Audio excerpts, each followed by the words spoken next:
Hi, good morning, good afternoon, everyone. Thanks for being here. I'm Dan Goodstein. I head up IRPA AI, and I'm joined today with some of my colleagues from the extended IRPA AI team, and we want to wish you all a very happy new year. It's going to be an interesting and I think exciting 2021, but it's certainly not a typical year, so lots to be concerned about. And one of the big questions I get from many of the providers on our network is around selling and generating leads in this post-pandemic market, both from the standpoint of just what the marketplace looks like and how to sell in general, as well as how to sell without actually being face-to-face, which so many of us are used to doing. So I've assembled, as always, who I think are some of the top experts around these areas, working with some of our members, large clients in these areas. And so we wanted to share at the beginning of the year here our experiences and recommendations on how to effectively sell in this environment. So before I do that, for those of you who don't know IRPA, quick intro: we are a professional association focused on RPAAI AI, and our sister organization, Digital Enterprise Institute, focused on digital transformation. Our primary goal is to be a resource of education, connections, advice for all who are in this space, whether you're on the buy side, sell side, or somewhere in between. We've got over 100,000 members globally. And in particular, on the provider side, we do a lot of sales and marketing acceleration types of programs, go-to-market strategy. We have a tech incubator for organizations looking to grow and partner and leverage the ecosystem of resources that we have here, and have a variety of kind of education-based programs as well to kind of get you up to speed in the market. So if there's anything we could do for you broadly, obviously let us know, and we're happy to do that. Let me introduce my colleagues here, starting with Rohail. Rohail, you and I have known each other maybe a half a dozen years now. You've been kind of helping our members in a variety of areas. But for those that don't know you, please give us a little background on your history and what you're up to these days. Sure. Nice to be with everyone. Happy New Year, as you said, Dan. Hopefully 2021 is a lot better than 2020 has been. So we'll see how that shakes out. But my background has been in the technology and the business services space for almost 25 years. I've been a senior executive and president or group president for several organizations, large BPOs and large providers. I ran the technology and benefits and healthcare administration business for Hewitt Associates, which was about a $4 billion segment for many years, and then was recruited by Xerox to build out and manage about a $4 billion segment of their services portfolio as well. But when I resigned from Xerox in 2015, one of the biggest challenges that we saw was this whole focus on business enablement, business transformation, digital transformation that organizations were dealing with. And I think that's where we connected collectively. And I think we've been really focused on helping clients navigate these challenges, and also over the last year, the new normal that we're going to hopefully at some point experience sometime very soon. But it creates a lot of challenges in terms of not only how to go to market, but how to engage with clients and ultimately the end users in the marketplace as well. So we'll talk about that today. Yeah, sounds good. Thanks, Rohail. And Raman? Yep, I've been in the technology and process space now for about 30 years. And a lot of the time, at least starting in 2003, Rohail and I have been working together at all the organizations you mentioned. But I started out in the space when I was doing a master's in industrial engineering, and at that point, I got introduced to AI. And the thesis that I wrote sort of combined the processes component, the computer science component, and the overall automation component in AI. So ever since then, all the roles that we've taken up, Rohail and I, all the opportunities that have come our way in different organizations, the focus has been on automation, on savings, or on driving revenue, all through automation, AI, and machine learning. These things weren't really, the machine learning components weren't really called machine learning at that point. That's terminology has evolved, the underlying goals haven't. Yeah, no, thanks. And both Rohail and Raman are senior advisors to IRPA AI. Rohail drives our incubator digital services program, as well as a lot of the go-to-market strategy and deal assistance that we'll share with you towards the end of the call. But thank you both for being here. And a little background on me. Many of you know me as the IRPA AI guy. I've been here about 12 years, and I took over the organization from our founder and previous CEO early last year. But I've been in the technology space my whole career as well. First as a practitioner, and then from a go-to-market, sales and marketing strategy standpoint, working with some large Fortune 500 companies, as well as some startups, predominantly in the AI space. So although I do wear a few different hats, sales and marketing is kind of my hobby as well, my sweet spot as well. And I'm lucky in the sense I get to kind of spend half my day speaking to service providers on our network about what their offerings are and their differentiators, and the other half of my time speaking to end clients about what they're working on and what their challenges are. So hopefully this session will be worthwhile for you all. So Rohail, let me kind of hand it off to you. And it looks like things are going to get to some level of normal back in 2021, but it's anyone's guess as to when that will be. And even when we get to a place where, we're not all virtual, it's certainly not going to be the normal we knew before, right?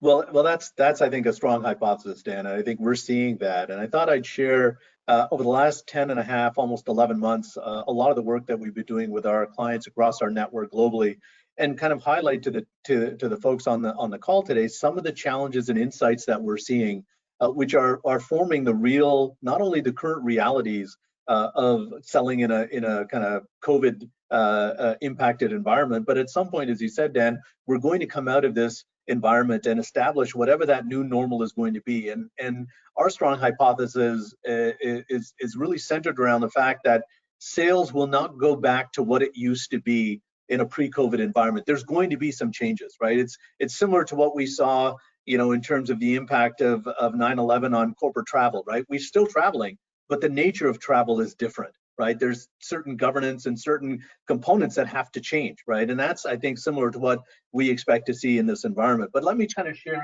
some of the insights that we're seeing, right? I mean, some of the insights that we see and the trends are pretty different, right? I mean, when we entered the COVID environment, we saw a lot of organizations hunker down, right?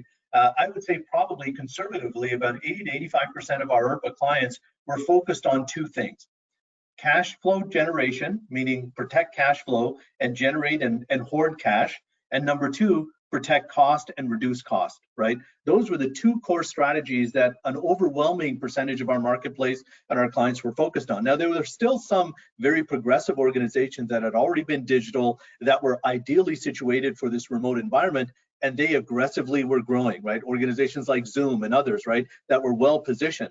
But the bulk of our clients were focused on, I'm not sure how long this is going to be.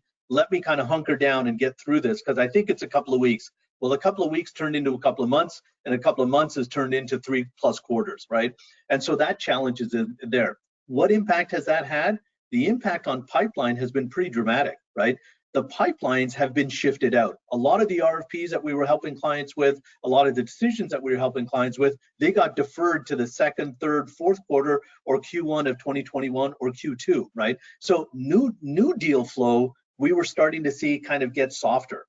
Well, the benefit that created was we started to see higher renewal rates and faster renewals coming in, right? A lot of clients were asking their providers, many of whom may be even on the call today, you got to help us through this challenge. You got to give us a reduction. You got to get us, payment terms, something, right?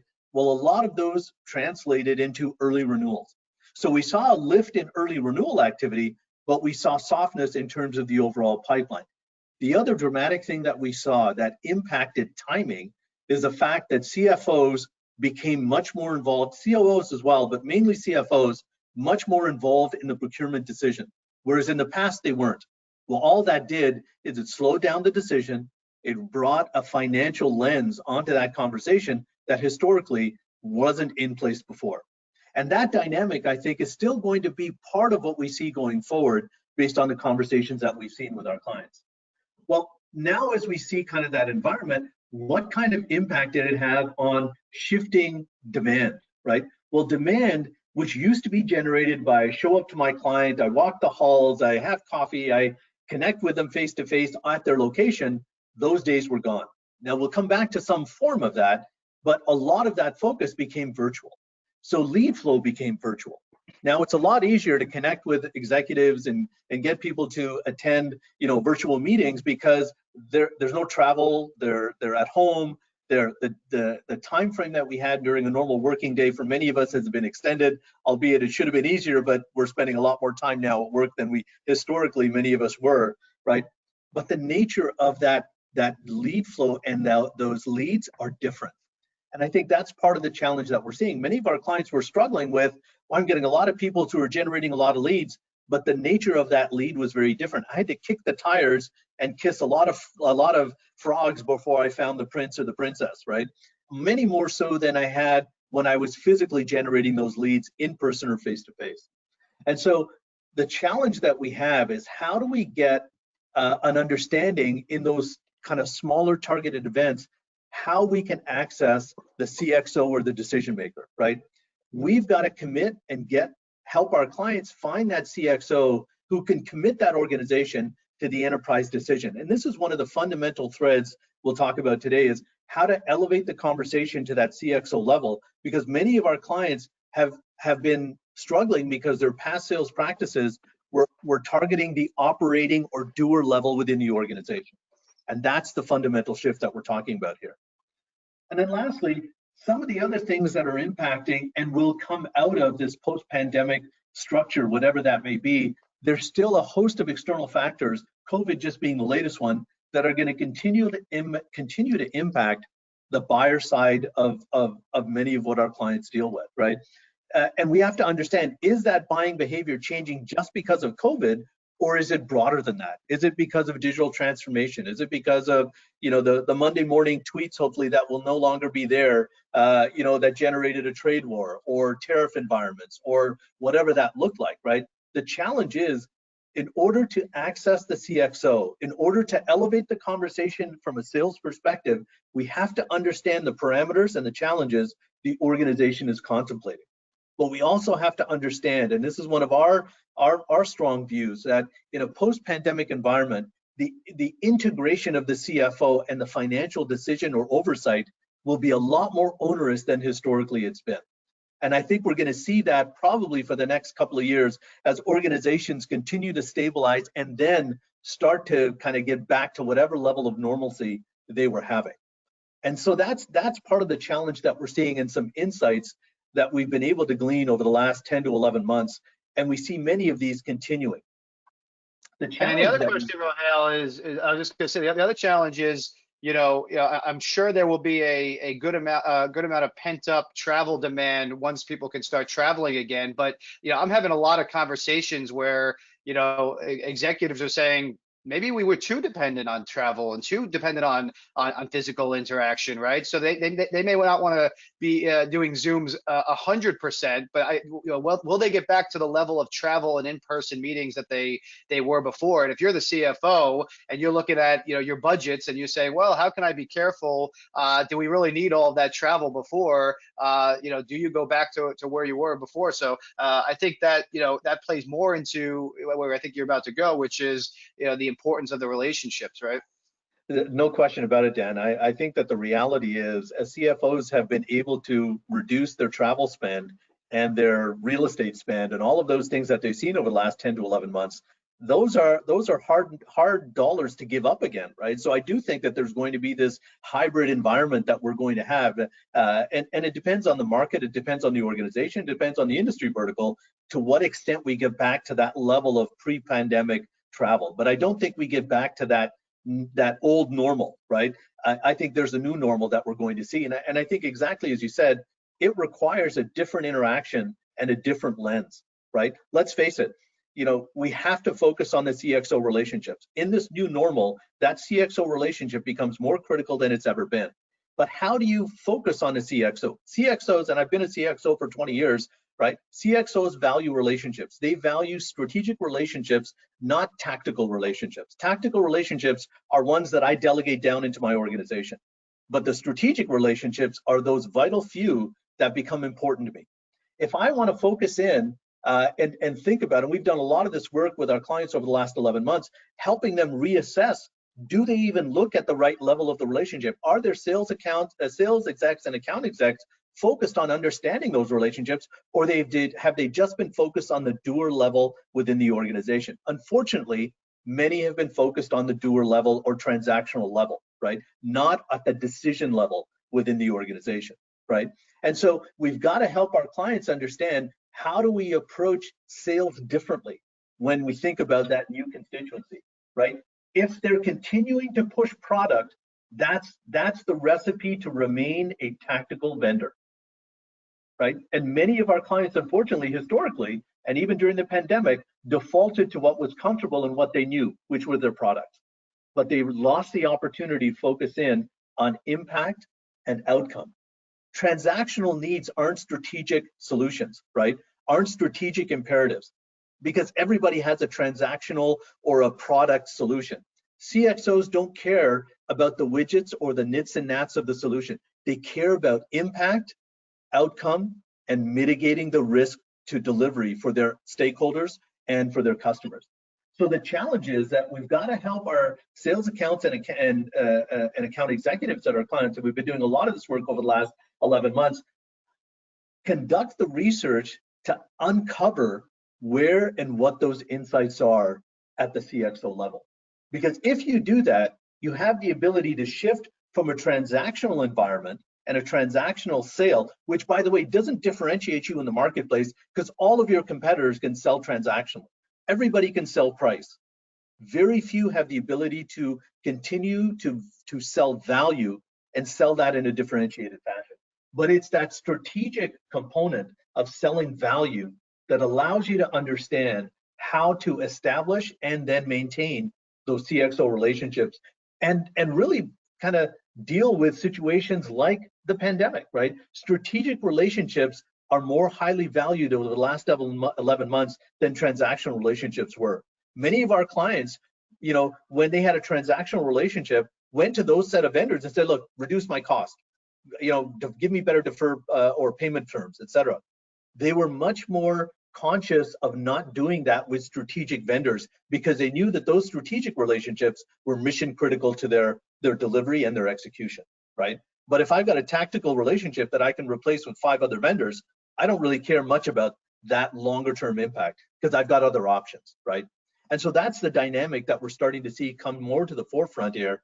And the challenge then becomes, how do we take this new environment and the challenge the pandemic has highlighted and call it reforming or retweaking or revising the approach that we want to take with our clients? Well, fundamentally, it creates a different orientation. It forces our clients, where we've helped them on their sales side, to not be product centered, but to be outcome and impact centered. And what that means is you got to start with a different lens when thinking about how to engage with clients. First and foremost, you have to think about, what are all the outside factors, COVID being the most current one, that are impacting my client. That's the lens of the CxO. It's not about product attributes. It's not about product comparisons. That's tactical. What a CxO gets up thinking about every day are the things that I can't control. I can't control COVID. I can't control geopolitical events. I can't control commodity prices. But all of those combined influence the internal priorities or critical issues that I'm driving within my organization. They will force me to reshift or change the priorities I had. Think of this time last year, how many of your clients had COVID response, 100% virtual environment as their top 2 priorities in January of 2020? I would submit that none of them did, right? But literally in a matter of 5.5 weeks, we shut the world down, right? We shut the world down faster than World War II did. Think about that, right? And what that did is it forced me as a CxO to reassess the priorities that I had for the organization. That's the challenge you have to align to coming into the conversation with the executive. And if you can do that, you then allow yourself to build a vision that can then address the needs of the organization. But that buying vision is focused on not only the kind of outside factors that are impacting the organization, but it takes it all the way through to the overall vision and strategy the organization has to grow revenue, to grow geographies, to conduct M&A events, whatever those strategies may be. That buying vision now aligns to what the CxO, whether it's a head of IT, head of ops, head of finance, it aligns to what they think about. And the additional one piece that's required is bringing in the use cases, right? Once we've understood and built that buying vision, we now have to help credentialize with that client who may be experiencing you for the first time or experienced you for the last 10 years. Every opportunity is an opportunity to reinforce the credential and capability you have. And that's what's critical. So when you're building out that overall pitch, that pitch is critical because you're forcing yourself as a sales exec or as a sales team to think about your customer's customer. That is the mentality of the CxO. Again, the CxOs don't care about product attributes or product comparison. Their teams do those evaluations.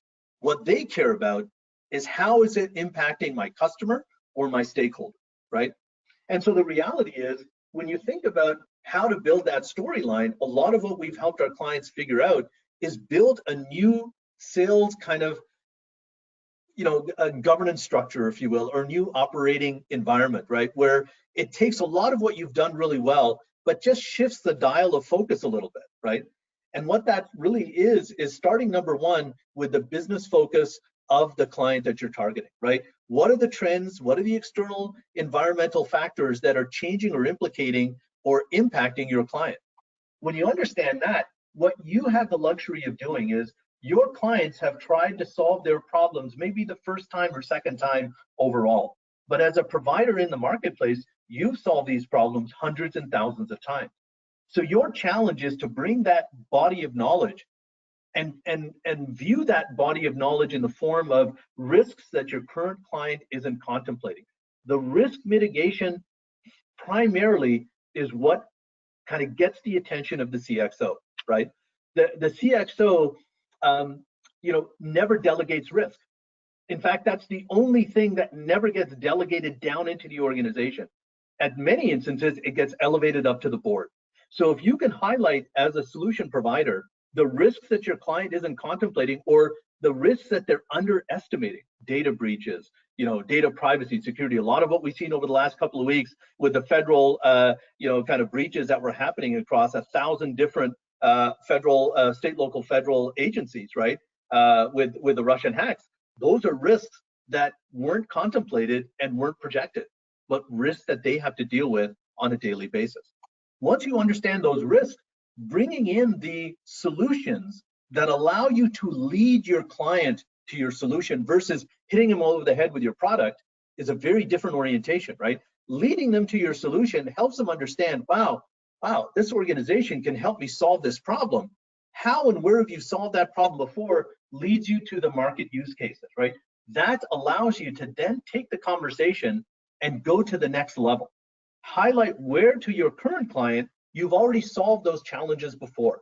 And those challenges become very relevant because you've got a playbook, right? And that kind of highlights to the next steps, right? And the next steps aren't, hey, let's have another meeting. The next steps are a very surgical approach that allows you to contemplate, here's what a POC looks like. Here's the next 30, 60, 90 days. And it's credentialed or anchored in the fact that you've got a playbook. You've solved these problems hundreds or possibly thousands of times before, whereas your current client opportunity may not even have contemplated digital transformation if that's the issue. This is the first time they've put in place a digital strategy, where as many of the vendors on the phone, you guys have expertise at doing digital intervention and digital transformation, right? That's what this overall approach is. So again, a lot of similar components if you take a look at how you approach sales, but it's now dialing and tweaking them a little bit to focus on a couple of things. Focus on the CxO mindshare, establish a credibility and capability focused on risk mitigation and business impact. And what that does is it immediately changes the purview that you have with your client because you're no longer tactical or transactional. You now have the opportunity to elevate yourself to a strategic relationship. And just to add to what Rohel said, if you think about the non-transactional or strategic nature of the approach, what it asks you to do is rise above that immediate task that needs to be resolved or needs to be that immediate problem that needs to be solved, and think in terms of a roadmap. Here are the things that must be done before you solve that problem. Here's what you need to do to solve this problem. And here's the next set of problems you will face.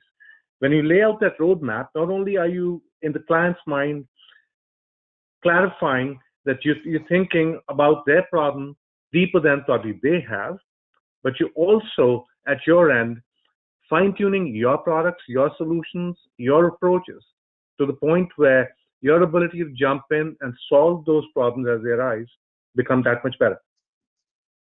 No, well said, Raman. And what that does is, and again, we went through this relatively quickly, but it was hopefully an approach that helps to kind of highlight, the fact that the nature of engagement with your CXO or with your clients at the CXO level is requiring a different shift. And we're seeing this across many of our clients that are very successful, clients that have been in the software services space, in the hardware space, in the cloud space, in the BPO sector, right? When they're focused on impact and outcome, the conversation necessarily is very different. And what that allows you to do is talk about impact and value, not price, right? Now, price is always going to be important, but leading with price is a recipe for failure because it's not differentiated. Leading with outcome and risk mitigation, that fundamentally changes the narrative because it changes the way that the customer perceives the value or relationship collateral that you can offer them as well.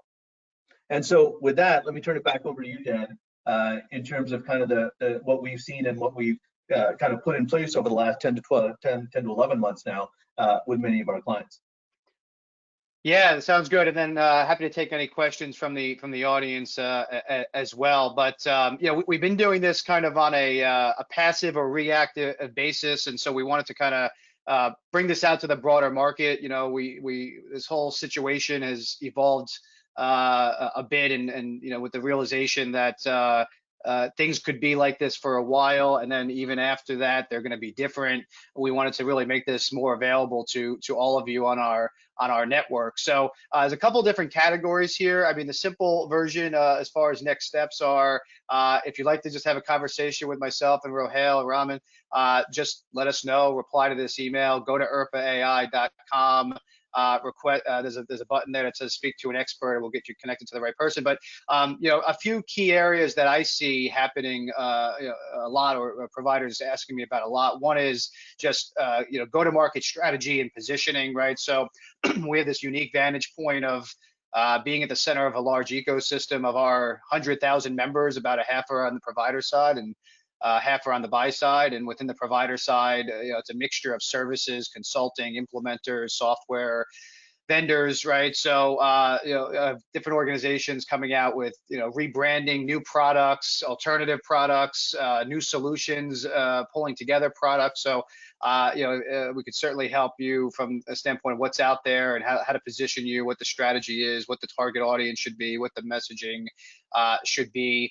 And then, Rohel, I know you're working with some pretty large software firms right now around sales pitch design and risk selling, engagement strategies, and even coaching their sales teams on specific pitches. So not just what the pitches should be for certain buyer personas in general. Rohel is actually helping some members with coaching them on specific, really important strategic large deals that they're working on right now, and how we can help with that. And then if the goal is kind of earlier stage, what's the right target audience and kind of CXO strategy for your sales team. So happy to talk about any or all of those things. Many of you know we do have a variety of marketing programs as well, but we've also launched a sales channel program, which is more focused on growth and pipeline development versus kind of traditional marketing, and where we have we play a more active role as a sales channel for organizations, assuming we feel that we can differentiate them and connect them to members that our membership services team is talking to. So, you know, from the go-to-market strategy to lead gen and marketing to the sales assistants, we've tried to kind of broaden the things that we're doing, especially if you're in the automation AI or digital transformation space. We'd love to help. You know, a couple of final thoughts. You know, we've had a lot of success at IRPA, you know, helping leverage the relationships that we have with members who are predisposed to automation AI and digital transformation, outsourcing, to generate opportunities for providers on our network. And we found, you know, there's two key things that are true always, but even more true now, right? You know, one is that, you know, and this gets back to your point about, you know, a bunch of people tire kicking and, you know, how do you qualify better and spend time on better opportunities. You know, we found it's really key to reach an audience who's predisposed to what you're buying, right? And one of my sales mentors early on, you know, used the story, the analogy about religion and a Bible, right? It's very difficult to sell a Bible to someone who's not religious, right? So if you're in the business of teaching people about religion, that's a little bit tougher of a sell. Ideally, you want to sell Bibles to people that already kind of get it and they're just looking for a better Bible, right? So just improves the probability, the conversion rate, the sales cycle. But the other is that, you know, people, and this is what you talked about, Rohel, people buy from people they have relationships with and trust now more than ever. That's always been the case, but now more than ever. If you're going to put your name on the dotted line in a perceived risky environment, you can be sure you're probably not going to do that with somebody that you don't know and trust. And so, you know, we found the best lead generation machines are actually relationship building machines. And so many of the things that we do from a sales and marketing standpoint are based on that. I know you focus on that as well, Rohel. So that's a really key component. The other thing I would say is, I heard this quote that I loved earlier last year. You know, find your 1%. Right? You don't have to be all things to all people, but if you can figure out through networks like ours and others and figure out the right strategy to get to the right people who are the best clients for you, and then focus your time and effort and resources on the relationships with them versus kind of trying to boil the ocean, we found that just works much better. Well, you know, you're just kind of building on what you said, Dan. I think, you know, some of the very kind of, you know, current situations that I'm working on with on behalf of IRPA, some of our largest clients, and these are Fortune 50 organizations, right, that are both on the software side, the hardware side, and the services side. You know, it kind of ties to what you were saying in terms of that 1%, right?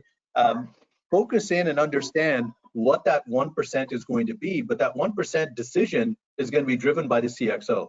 And your ability to create kind of insight that then aligns to the needs or the focus of the CxO, that's how you get to that 1%, right? And that's how you stay relevant with that 1%.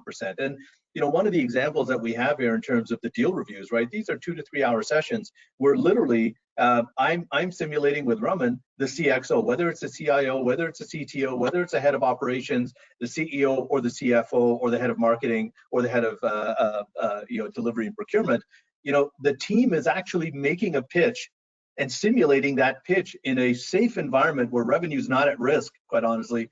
And we're talking about not only that simulation, but then post that simulation, we work to where's the gaps in the pitch. Here's where you got too tactical. Here's where you didn't interest me, right? That kind of interaction with an actual CxO is some of the most powerful simulations we've seen. And what we've seen is conversions in terms of opportunities at a rate that's even higher than we expected, right? Because now the teams are thinking differently about that sales approach and not defaulting just to product, right? Which unfortunately historically has been the kind of the go-to for many folks within the sales structure, right? My product's better than yours, so now my product will sell itself. Well, the reality is maybe or maybe not, but if it just sells itself, then you're not really strategic. You're not building that trusted goal of that relationship that you talked about, Dan. And it's through understanding the simulations and getting practical experience in those kind of simulated events that some of the feedback has been some of the best that we've seen because it's such a different environment to engage with an actual buyer who sits on both sides of that fence, right? And so I think that's something that I've done in my career over the last 20 years, but one that I think is especially in this environment we're moving to. Every opportunity is so critical. You can't afford to let those opportunities fall by the wayside. Yeah, and well, yeah, one of the questions I wanted to ask you, and by the way, so anybody who's watching, if you have any questions for myself or Rohail or Raman, go ahead and send them in. There's a questions box on the side of your screen. Happy to take any questions you have. Rohail and Raman, maybe you can jump in as well. I remember doing a session like this maybe a year and a half ago, 2 years ago, and it was about the change in sales environment, not this drastic, but the focus of it really was the differences between selling services and selling software as the marketplace that pendulum kind of shifted to software everything, especially within RPA, right? I've kind of seen that pendulum shift back a bit. And a lot of the conversations I'm having, or a lot of the advice I'm giving to providers is not to sell software or service, but really to sell a solution. So do you still think that's good advice in this environment, or anything you would tweak to that recommendation?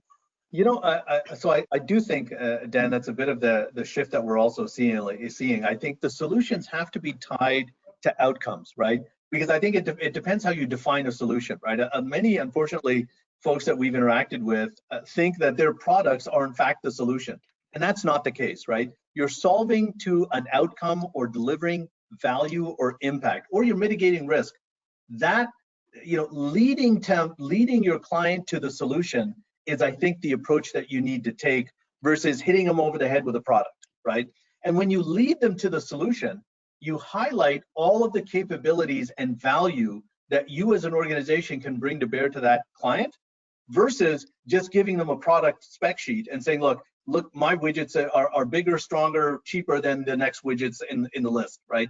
That's not the approach. And I do think that, to your point, that leading organizational clients or your customers to the solutions, but then understanding and articulating to them, here's how the solution addresses the risk that you may or may not understand or may have undervalued, that becomes kind of the anchor and the point of differentiation, where many providers are just kind of giving the product or the solution to a client and letting them contemplate what it solves on their own. I've been a big proponent of never let your client connect the dots the way that they want to. As a sales exec, take their finger and connect the dots the way you want the story to be understood. And that's where the solution value becomes really, really material. Really, really interesting.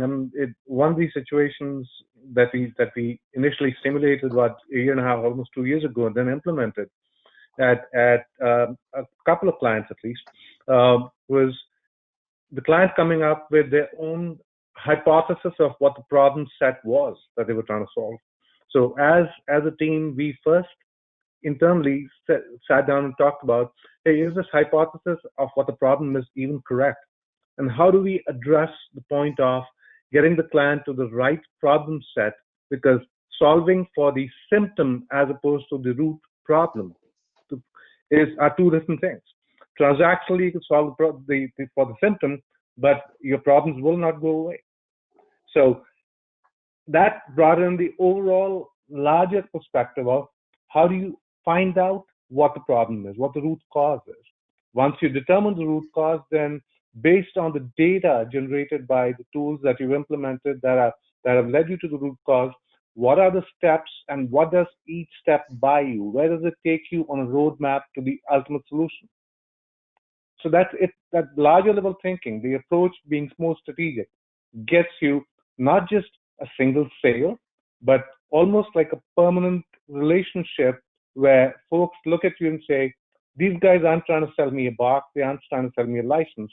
They're selling me a solution for today and tomorrow. And by the way, yeah, that meant I had to buy these many licenses and these many boxes. That's okay, because they solved the problem. Yep. So we've got a couple questions coming in from audience members. First one is, I'll go to you, Rohail, and then Raman, if you want to jump in. The question is, are there actually new deals happening right now? You know, there's been so much around renewals, as you mentioned, and you know, people being kind of risk averse. So this person's saying, you know, they had a really good pipeline this year, a lot of activity, a lot of interest around digital transformation, and you know, post the COVID happening, but very poor conversion rate. So what you know, I have an opinion, but well, why don't you go first? Are deals actually happening right now, or are people just sticking with the incumbents across the board? I'll tell you, it's both, and I'll tell you why it's both. Right, where clients are sticking with incumbents, and I'm not sure the individual who posed the question, but what we've seen is clients who, many of our clients who had very robust pipelines coming into 2020, right? And then in Q1, Q2, they started to see the softness develop and it got pushed out. The problem is, especially as it relates to digital transformation, that was an imperative that was so critical during the pandemic. And if clients had chosen to defer a focus on digital transformation, they did it at their own expense. And what that means is the client didn't demonstrate enough value or highlight the risk appropriately enough to get the customer to take that decision. And what we've talked about in terms of understanding how to get the CxO involved, that's the level that allows you to get that decision actually happening. I would submit, and I saw this firsthand, many of the clients who are operating at the operator or doer level within their client organizations realized that those people had no ability to make those decisions, and those decisions got deferred or eliminated or sunset altogether. So a pipeline that was very robust became a non-pipeline. And so to your point, the opportunity, and we did see deals happen, especially in digital transformation, especially in call center, especially in omni-channel integration kind of opportunities, because that was the reality that most organizations were ill prepared for coming in the pandemic, right? And they had to get there quickly. But the only ones that we saw that actually happened with quality and happened with speed are where the provider was able to articulate, here's the value proposition, here's the risk mitigation, and here's the impact we can generate to your business. Not it's $2 a call or it's $3 a widget, right? Those tactical solutions weren't the ones that led to a deal. It's focusing on risk mitigation and impact that allowed you to elevate the conversation to the CxO level that then allowed you to get the deal done. So I think you have the ability to focus on the right buyer that generates the value in terms of that lead. And I'll tell you, as we've looked at our pipelines for many of our clients that we currently serve, that pipeline is starting to become a little bit more robust again as people are starting to come out of the stabilization phase or with the vaccine and other things now starting to build momentum. But it doesn't mean it's going to go back to what it was. That, I think, is a fallacy. Yeah, and you know what I've been telling people, and I think I borrowed this phrase from you. You like to say, Rohail, you know, meet them where they are, right? So, you know, where you have a pre-decided or pre-designed solution, you know, find the right staging, find the right incrementalism, right? It doesn't mean you can't show them the entire digital transformation roadmap, but make it bite-sized enough where it's not so risky to get started. Get them in the door, even if it's project work, right? Or you know, some free licensing. We've done that with some provider members to get them into the door, and then build from there. And instead of trying to get them on the 3-year change your entire business, turn your entire business upside down digital transformation plan that, you know, was risky before this environment, is certainly too risky now. Yep. Next question, Paul's asking about qualification. So, you know, ideally, we know we want to get to the CxO, right? But you can't always do that in the initial conversation. So what's your suggestions as far as, one, how to get to the CxO, and two, how to qualify when you know you're on the phone with that operator person in the beginning? Well, you know, that's a great question, right? The reality is, you know, it's almost like during the pandemic, we've had to revert back to customer engagement in the 1990s, right? This idea that I had to send out an email or a voicemail, right? And so what I'm talking about here is the access, right? What's the access approach? Is is it a voicemail email combination? Well, what's the nature of it, right? I'll tell you, I've reviewed thousands of emails from our clients that we're serving and helping them redefine the way to access a CxO. A CxO is not going to respond to the spam mail, to the marketing HubSpot campaign. They're not. That doesn't even get to their email box, right? If it gets past spam, it's not going to get past their admin, right? So that's never going to get the traction.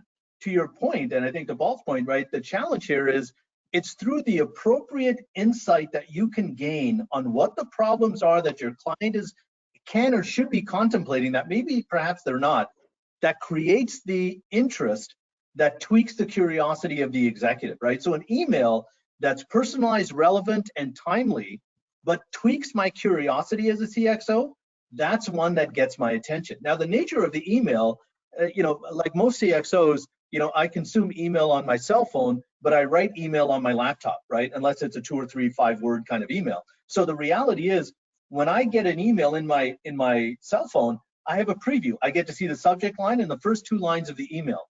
If it's not interesting, or if it doesn't tweak my curiosity, it goes in the delete folder, right? I eliminate it. So the challenge in this environment, and the lessons that I think organizations have been learning over the last 10 to 11 months in particular, and many of them painfully, is the fact that if you're sending out the same marketing pitch or the collateral coming out of a marketing HubSpot campaign event, you're not going to get any traction. Your pull-through is going to be a fraction of a percentage point if you're lucky. The challenge is a little bit of research, and I'm not talking hours. I'm talking looking at an earnings call, looking at their annual report, understanding what is in the psyche or the approach of the CxO.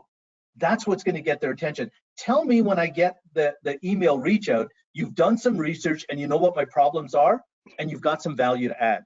If I see that, then I'm going to engage, right? Then you've got 5 to 10 minutes to either play through and tell me I was right to engage, or to revert back to the old model and tell me I just wasted 10 minutes, right?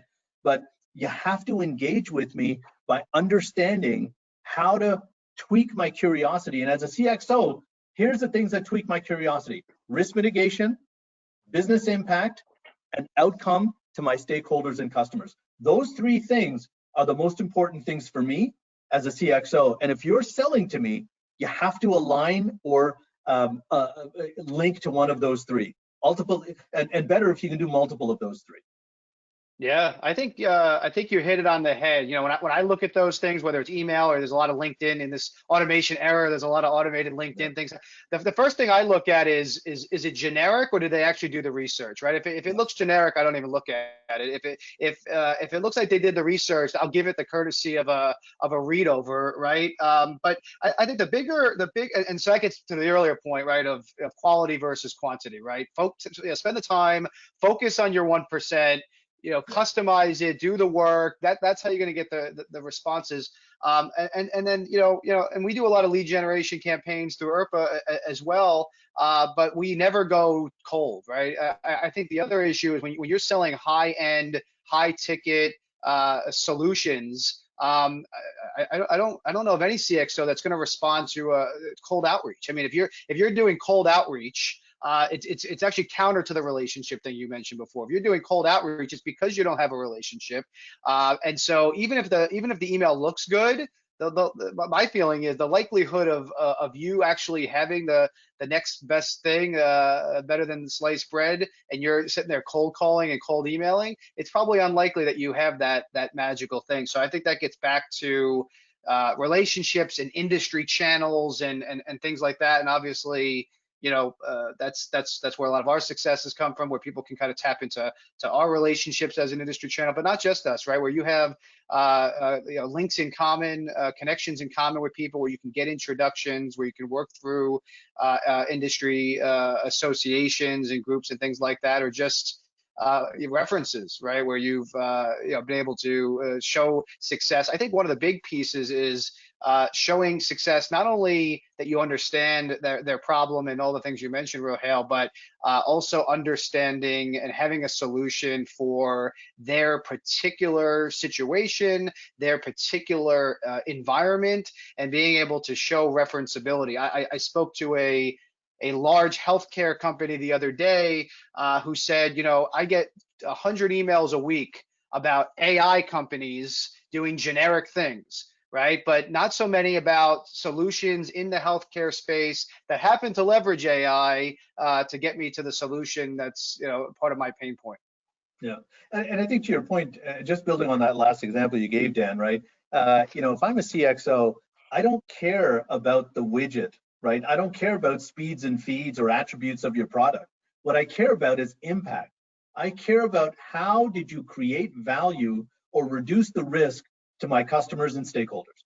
That's because that's how I'm comped, that's how I behave, Right. and that's how I'm measured, right? It's as simple as that. Right. Raman, any last thoughts? No, I think when you think about it, you always start out with understanding what the problems are, what the root cause of those problems is, and then sort of try and extrapolate. So while you're selling to solve the problem that you see, the root cause of the problem that you see, you're presenting that bigger picture of saying, this is all the stuff that's coming to you in the future. For example, just COVID, right? Okay, so we've got vaccines for COVID, and we've got a methodology where you think you can get to the next vaccine very quickly when the next pandemic shows up, and it will show up, right? But what you've done, and unless you've done this, the core approach to how do you work in this environment has changed.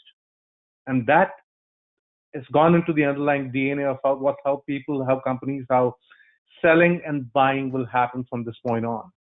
And if we haven't adapted to that, there's always going to be an issue on when the next problem shows up. It's a framework that needs to be adopted so you can solve for the next set of problems that show up. Rahel, final advice? No, I think that, there's a new normal we're going to deal with, and it's going to require some of the capabilities we've had historically from a sales engagement process, but it's also going to require, I think, a tweaking or a dialing differently in terms of that approach that allows you to access the CxO and build real relationships, right? I think that's the recipe for success. Sounds good. Well, once again, anybody watching, if we're here to help, happy to have a introduction, consultative conversation, understand where you are, where you want to be, and then again, go to market strategy, deal assistance, pitch design, or even channel lead generation, sales and marketing programs. Let us know how we can help. Go to IRPAAI.com, email me, daniel.goodstein@irpanetwork.com. And in the meantime, Rahel, Raman, thank you. I know you're busy. Thanks for joining us. And to everyone watching, stay safe and Happy New Year. Take care, everybody. Bye-bye.